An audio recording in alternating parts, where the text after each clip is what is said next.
दुश्मन की गोलियों का सामना हम करेंगे, आजाद ही हैं और आजाद ही रहेंगे। ये शब्द हैं देश की आजादी के लिए अपना पूरा जीवन समर्पित कर देने वाले महान क्रांतिकारी चंद्रशेखर आजाद की, जिन्होंने न केवल खुद को देश पर न्यौछावर किया बल्कि वह दूसरे लोगों में भी आजादी की भावना भरने में कामयाब रहे। और यही वजह है कि भारत की स्वतंत्रता में उनका एक अलग ही स्थान है। और दोस्तों, चंद्रशेखर आजाद ही भारत के वो जाबाज योद्धा थे जिन्हें अंग्रेजी हुकूमत जीते जी कभी पकड़ ही नहीं सकी, और वह दिखावे से ज्यादा कर्म में विश्वास करते थे। और शायद यही वजह है कि उनके सिर्फ एक दो ही तस्वीर हमारे पास है। तो चलिए दोस्तों, आज के इस वीडियो में भी हम भारत की आजादी में अपना महत्वपूर्ण योगदान देने वाले चंद्रशेखर आजाद की पूरी कहानी जानते हैं कि किस तरह से अंग्रेजों को भारत से भगाने की चिंगारी उनके अंदर बचपन से ही जलने लगी थी। तो दोस्तों, इस कहानी की शुरुआत होती है 23 जुलाई 1906 से, जब ब्रिटिश इंडिया के भांवरा नाम के एक गांव में चंद्रशेखर आजाद का जन्म हुआ। और जन्म के समय उनका असल नाम था चंद्रशेखर तिवारी। वहीं उनके पिता का नाम सीताराम तिवारी और मां का नाम जगरानी देवी था। और वैसे तो उनका परिवार मूल रूप से उत्तर प्रदेश के उन्नाव से था, लेकिन वहां पर पड़ रहे अकाल की वजह से वे सभी लोग मध्य प्रदेश के भंवरा नाम की जगह पर आकर बस गए थे। और दोस्तों, चंद्रशेखर शुरू से ही विद्रोही प्रवृत्ति के व्यक्ति थे। उनको ना तो अंग्रेजों की गुलामी मंजूर थी और न ही अंग्रेजों का भारतीयों पर जुल्म ढाना। और इन्हीं जुल्मों से तंग आकर अंग्रेजों को भारत से भगाने के लिए उनके मन में चिंगारी बचपन से ही जलने लगी थी।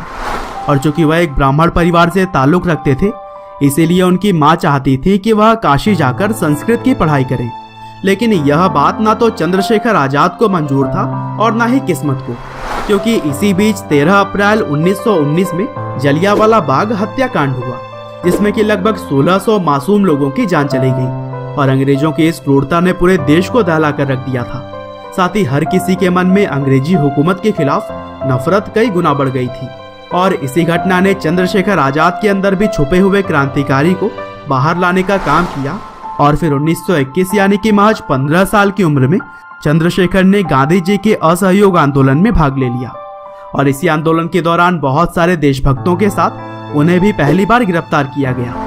और फिर गिरफ्तारी के बाद जब उन्हें मजिस्ट्रेट के सामने पेश किया गया, तब मजिस्ट्रेट ने उनसे उनका नाम पूछा और चंद्रशेखर ने अपने उत्तर में कहा कि उनका नाम है आजाद। और फिर पिता का नाम पूछने पर उन्होंने उत्तर दिया स्वतंत्रता।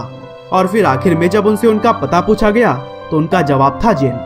और यह जवाब सुनकर वहां पर मौजूद सभी भारतवासी तो काफी खुश हुए, लेकिन अंग्रेज अफसर और मजिस्ट्रेट तिलमिला उठे। और फिर इन जवाबों के लिए उन्हें 15 कोड़े मारने की सजा सुनाई गई। हालांकि यह सजा एक 15 साल के आम बच्चे के लिए तो कठिन हो सकती थी, लेकिन चंद्रशेखर तो कोई आम बच्चे नहीं थे, क्योंकि उनके अंदर तो देश के ऊपर सब कुछ न्यौछावर करने का जुनून सवार था। और इसीलिए कोड़े पड़ने के साथ उनके मुख से आह निकलने की जगह पर भारत माता की जय निकलता था। और फिर इसी घटना के बाद से चंद्रशेखर तिवारी को चंद्रशेखर आजाद बुलाया जाने लगा। और फिर 1922 में जब गांधी जी के द्वारा असहयोग आंदोलन को भंग कर दिया गया, तब इन्होंने अपने हिसाब से काम करने का निर्णय लिया। और इसी दौरान उनकी मुलाकात हुई मनमथनाथ गुप्त नाम के एक युवा क्रांतिकारी से। और फिर गुप्त के माध्यम से ही आजाद मिले राम प्रसाद बिस्मिल से, जो कि हिंदुस्तान रिपब्लिकन एसोसिएशन के संस्थापक भी थे। और बिस्मिल साहब चंद्रशेखर आजाद से मिलकर काफी प्रभावित हुए। और फिर उन्होंने चंद्रशेखर को हिंदुस्तान रिपब्लिकन एसोसिएशन का मेंबर बना लिया। और वहां पर उनका मुख्य काम था फंड जुटाने का, जो कि ज्यादातर सरकारी चीजों को चोरी करके ही इकट्ठा होती थी। और फिर एक बार कुछ ज्यादा ही पैसे इकट्ठा करने के लिए उन्होंने छोटी मोटी चोरी ना करके पूरे ट्रेन को ही लूटने का प्लान बनाया। और फिर इस प्लान को अंजाम दिया गया 9 अगस्त 1925 को। और दोस्तों, इसी घटना को हम काकोरी कांड के नाम से जानते हैं। और इस लूट में हिंदुस्तान रिपब्लिकन एसोसिएशन के बड़े बड़े क्रांतिकारी सदस्यों ने भाग लिया था। हालांकि यहाँ पर बहुत सारे क्रांतिकारियों को तो पुलिस ने पकड़ लिया, लेकिन आजाद वहां से बच निकलने में कामयाब रहे। और इस तरह से उन्हें पुलिस छू भी नहीं सकी। और फिर समय बीतने के साथ ही आजाद का कद भी बढ़ता चला गया और वह अब अंग्रेजी हुकूमत के लिए परेशानी का सबब बन चुके थे। हालांकि काकोरी कांड के बाद से HRA यानी कि हिंदुस्तान रिपब्लिकन एसोसिएशन एक तरह से बिखर चुका था।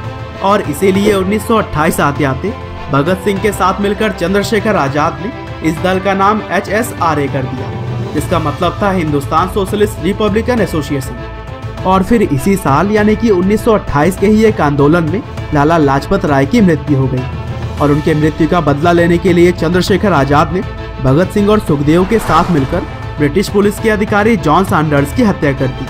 और फिर जब 1931 में भगत सिंह, राजगुरु और सुखदेव जेल के अंदर बंद थे और उन्हें फांसी की सजा सुनाई गई थी, तब उस दौरान भी अंग्रेजी हुकूमत को चकमा देते हुए चंद्रशेखर आजाद ही थे और वह भगत सिंह, राजगुरु और सुखदेव के सजा को कम करवाने के सिलसिले में इलाहाबाद गए हुए थे। लेकिन 27 फरवरी 1931 को जब इलाहाबाद के अल्फ्रेड पार्क में वह बैठे थे, तब अंग्रेजी हुकूमत को उनके वहां होने की खबर लग गई और फिर सैकड़ों की संख्या में पुलिस वालों ने पूरे पार्क को चारों ओर से घेर लिया और आजाद के पास भी इतने हथियार मौजूद नहीं थे कि वह उनका डटकर सामना कर सके। लेकिन इसके बावजूद भी उन्होंने अपने साहस का परिचय दिया और उनसे डटकर मुकाबला करने लगे। हालांकि जब उनके बंदूक में सिर्फ एक ही गोली बची तब वह रुक गए और फिर उन्होंने खुद को गोली मार दी ताकि वह अंत में भी अंग्रेजों के हाथ ना आ सके। और इस तरह से चंद्रशेखर शहादत से पहले भी आजाद थे और मृत्यु के बाद भी आजाद ही रहे।